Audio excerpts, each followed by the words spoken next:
Okay, welcome back to my channel. So I just watched the first episode of Fallout, and what are my thoughts? I'll make some notes as well. So what did I think of it? Yep, they spent a lot of money on it. It shows in that episode. They pull out money into shows like Lord of the Rings and The Wheel of Time. I don't think those... Too much fantasy, I think, maybe. I'd rather they put more money into shows like this, more sci-fi kind of things. Yeah, so it starts out at the beginning, what they call it the end, but it's the end of civilization. So it's like, well, I've played all the games, right? So I've played Fallout 3, I've played New Las Vegas, Fallout 4, completed Fallout 3. So watching the show is nice because then you see little bits of things you saw on the show in your game. So things you saw in the game, you see in the show. Like there's using stem packs and little drugs, things that you get in the game. That was fun. And there's like a comic book. Well, I'll get into it. So it starts out with a character called the Ghoul. So apparently I couldn't find his human name. Maybe the human name was mentioned in the series. So it's like their world is like the 70s, but with really advanced kind of technology. So it starts off with this guy. He's at birthday party. He's an entertainer and he's dressed as a cowboy. He's entertaining the kids. He's working. It seems like he's hit down, he's lost some money or something. Like, it turns out he's having a divorce. He needs this extra job to pay for his divorce. His daughter's there helping as well. And he's working for... His client is some people that he works from work. So they kind of, I don't know, almost looking down on him or saying, oh, why would he do this? But whatever. So wherever the place is, it overlooks the city. The city is huge and it's very advanced looking from where they are. It seems like they kind of know some kind of situation is happening globally because something comes on the TV saying, the news report said, why should I even bother doing the news if I don't know if there's going to be a next week? But one of the parents turns it off because they don't want to upset the kids, I guess. But they kind of know that they're in a war situation or something might happen. But they seem like they're ignoring it and going on with their lives because they're having that birthday party. So eventually... his daughter, the Ghoul, he's not a ghoul yet, he's just a normal guy, but later on he will be a ghoul looking guy. He's like a zombified almost. And so his daughter sees the first nuclear weapon hit and, it's a huge mushroom cloud. Father grabs her up and they go on horseback and he tries to leave and then you even see more nuclear weapons hitting. And yeah, and that's the end of, end of that kind of world that you had, the old world. So it flashbacks 219 years. I'm not going to go through the whole show. I'm just going to talk bits that I remember. It flashbacks 219 years and you're on Vault 33. And one of the characters is Lucy. She's trying to apply for marriage outside her vault. So she's trying to apply for marriage from Vault 32. And it gets approved. Apparently, there's a whole thing about her dating her cousin for 10 years or, it's weird. She was dating her cousin for 10 years or something as practice. Basically, she gets approved for marriage for Vault 32. And when they come, Vault 32, they open the door. Apparently the Vault 32 and Vault 33 seems like they're connected, right? So they open that vault doors and the people in Vault 32, they come in. Yeah, so in that episode, you do see Lucy's daily life. She seems a very nice person. So Vault 32, the people come in and they seem all rough, right? When you compare them to Vault 33, they look very rough. They don't like their hair's not kept. They've got bruises, a few tattoos. They seem a little suspect. And I thought straight away their attitude is not of someone on a vault, of somebody who's been in the vault all their lives. Like, because original, like when you watch Lucy and her family, they're kind of happy, kind, very open people. But these other people from Vault 32 are not like that. They're very closed off. But when they come in, I just know something's not right? Something's happened. And eventually they come in and they say, this guy is the one you're going to get married to, right? And Lucy and this guy, they get married quickly, and they get married straight away. It's like an arranged marriage. Right on that day, straight away they get married, and they're trying to make a baby. And then she realizes something's not right, and she checks, because she's hearing all this sound and fighting outside her room, and she checks with she's got the Bit Boy. I think they call it Bit Boy. I don't know what to call it. The thing that all the Fallout games has, that little hand thing, right? It's got a little display. She tests him for radiation. She realizes he's an outsider, because nobody in the vault has radiation, because they've never been outside. They've all been born in the vault. So when she scans him for radiation, she realizes he's a raider, right? So what must have happened was raiders must have gotten into Vault 33, killed everybody, and just been waiting out there to get into Vault 33, to Vault 33. So they start fighting after she finds he's a raider, and his fighting's pretty good. I was a bit skeptical when I saw this difficult rating of the show. It was like 15. I thought, oh, there's not going to be enough violence in this show, because they're going to mute everything. Maybe you could say they did mute a little bit, but they come out and they start fighting, really going at each other, and she fighting him. And I guess she's had training in this time since he was a kid to do fighting and everything, because she's pretty good. She's good. I don't know, there will be spoilers throughout the whole thing. He stabs her, and she somehow picks up a piece of glass from a jug, and she slashes his face with it. I thought she was gonna slash his throat open, but apparently just slashes his face, and you see later when he comes back that he's still alive. So the whole fighting breaks out in Vault 33. Everybody's fighting. All the raiders come in, or all the people who turned out to be good guys are all raiders, and they're all fighting. And they're just deranged. They're just killing for no reason. They're not trying to keep anybody alive. They have some reason why they're doing. They're just trying to kill everybody and having fun, eating food, and just acting crazy like a psycho. So let's see what happens next. So Lucy gets out. Her father is actually the overseer of the vault. That means he's the number one guy, the boss of the vault, which, that's in the games as well. She gets out. She saves her brother. Oh yeah, one of the reasons, her brother is actually suspects of these people who come in, these new vault dwellers who come in. He's he goes back to Vault 33 because it's all connected, right? He just walks through to the other vault and he checks it out, and the whole vault, all their food is dead, right? He goes through a few rooms and he sees blood on the walls, and then he finds a dead body. The body is really decomposed and it's got one leg missing. And I'm thinking that, these raiders must have they must have run out of food, and they started turning into cannibals, right? They're eating the original vault people. They started eating them or something. So everything breaks loose. Lucy gets out, saves her brother. They keep fighting. She gets not a gun. I think when she goes to the armory, all she could find is a tranquilizer gun. So she goes out and tranquilizes people. So that's where I think the 15 would have came in.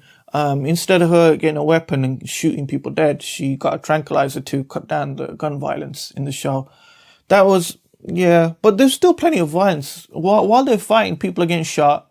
There's a pregnant woman who gets, she just goes, her partner dies and she goes crazy, starts attacking somebody, one of the raiders. And the raiders picks her up, slams her into a fork into her eye.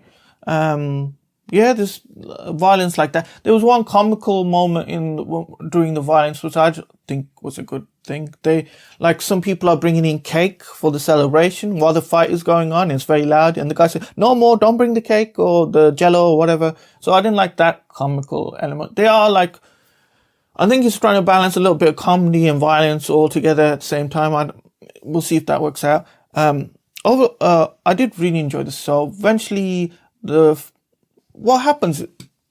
The raiders overcome everybody. I think they kill plenty of people. There's they take a few hostages and they go to the dad and they say, you need to make a choice. You can either keep your people alive or you need to keep your daughter alive, right? Let you make that decision. He chooses to let his daughter alive, so he locks her in the kitchen or some kind of place. And it seems like the father recognized the leader of the raiders. The leader of the raiders is this woman. I think she's a kind of famous actress. She's been in a few things before. So he recognizes her. She recognizes him. He seems to know where she's from. So they tranquilize the dad and take him away, right? And the daughter's like locked behind this kitchen door, and she can see through the glass. And she's saying, where are you taking him? She's going to take him to the outside, and maybe you should come to the outside as well. And she said to her, you look a lot like your mother. So she kind of knows her mother and knows these people. It seems like the whole reason she came, the whole reason of them breaking to Vault 33 to Vault 32 to get to Vault 33, they broke into that vault to get to Vault 33 to get him, the overseer. It seems like that was the reason why they wanted to do all this. Seems like she had some kind of grudge. The leader of the raiders had some kind of grudge against him, or she wants to do something. It's just a lot of work. I was thinking it was a lot of work for her to do, to break into one vault to get into another vault. So I don't know how that happened, but best not to think about it too much. So Lucy gets out. Reason is nobody wants to look for her father, right? Father's been taken away into the wild somewhere. Nobody wants to look for him because he's the overseer. And the people who are left in charge, they want him back because then he would be in charge and they wouldn't. So they're not going to do anything to get him back. So she decides to leave. She breaks out. She gets help from her cousin who's still in love with her.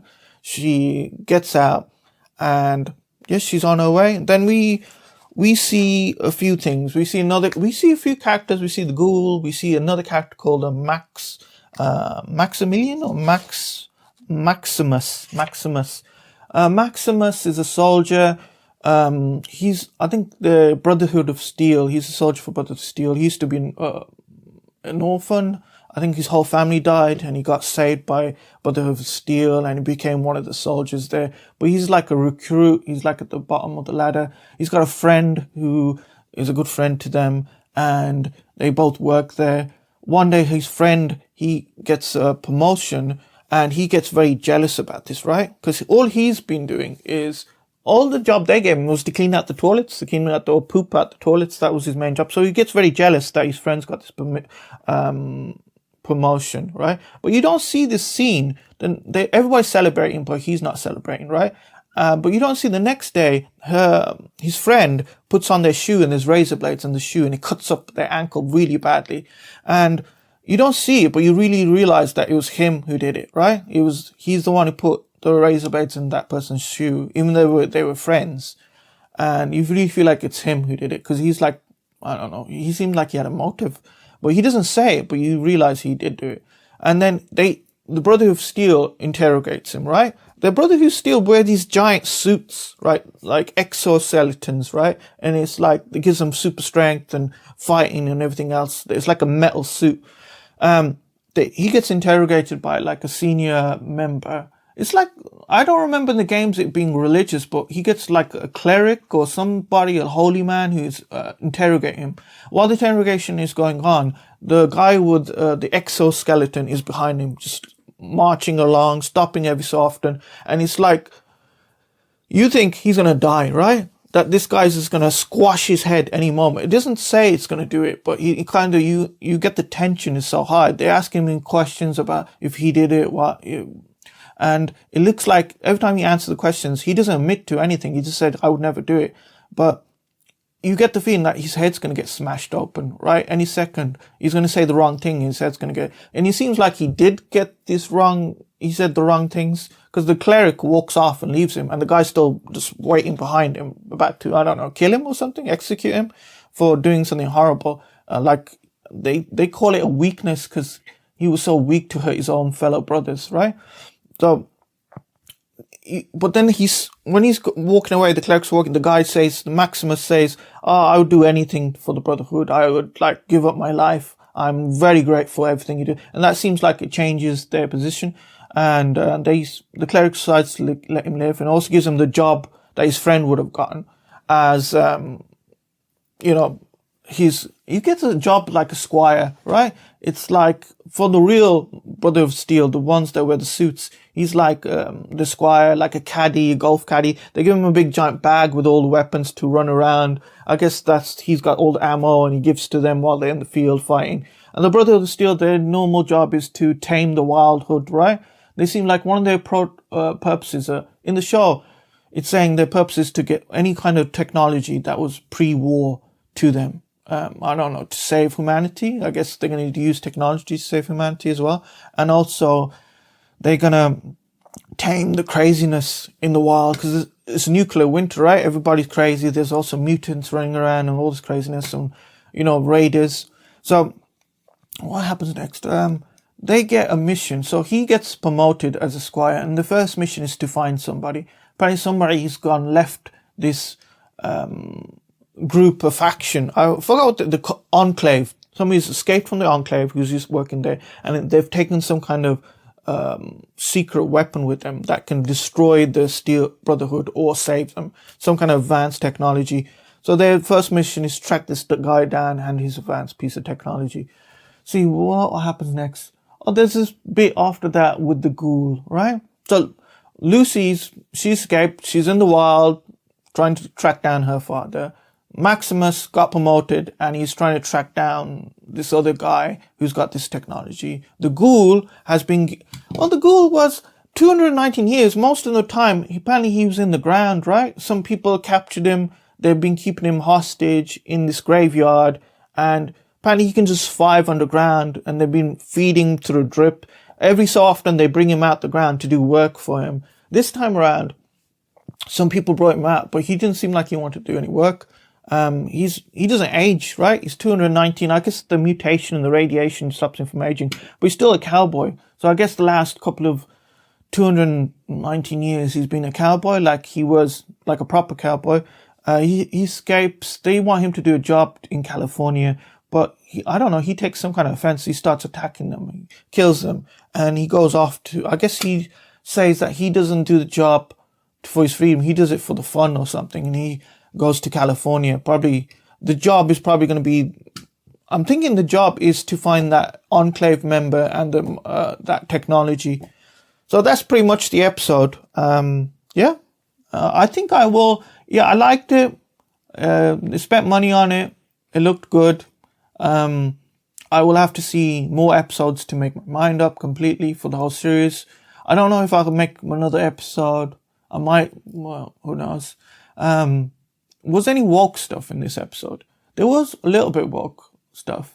They did try to represent, there was a trans man in the show. He was a member of Brotherhood of Steel. He was actually a friend of, what was his name? Maximus. Maximus. Yeah, he was friends with them, the one who got his leg cut up. So, yeah, they were a trans man, and they didn't go on about trans issues, but I think it was just to have somebody represented as a trans person in the show. That was it. Overall, I like the show. I'll be watching it again. So, like my video, subscribe to my video, use the links in the description to support my channel. Thank you very much. Take care. Let me know what you think if you've seen the show in the comments.